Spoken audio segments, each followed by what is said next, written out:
প্রিয় দর্শক, আসসালামু আলাইকুম রহমতুল্লাহ।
শেখ হাসিনা দিল্লি গেলেই বলে কিছুই আনতে পারবে। কি আনবে? 68 বছরে সীমান্ত সমস্যা সমাধান করেছে। তাদের সাথে 25 বছরের মৈত্রী চুক্তি ছিল বলে সীমান্ত সমস্যা, ছিটমহল সমস্যা সমাধান হয়েছে। গঙ্গা নদীর পানি আমরা বুঝে পেয়েছি, আমাদের ইচ্ছা আমরা পেয়েছি।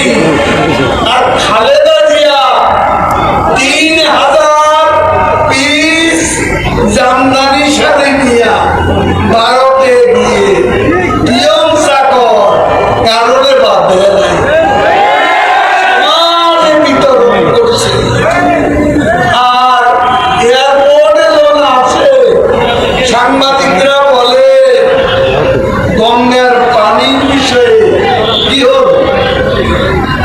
বেগম জিয়া বললেন, হায় আমি ভুলে গেছি,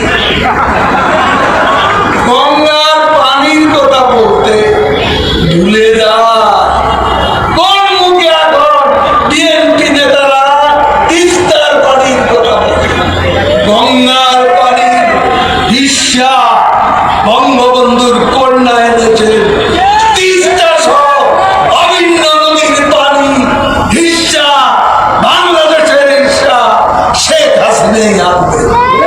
প্রিয় দর্শক, প্রজন্ম টিভি সবসময় নতুন নতুন তথ্য নিয়ে আপনাদের মাঝে উপস্থিত হয়। নতুন নতুন তথ্য পেতে প্রজন্ম টিভিতে চোখ রাখুন।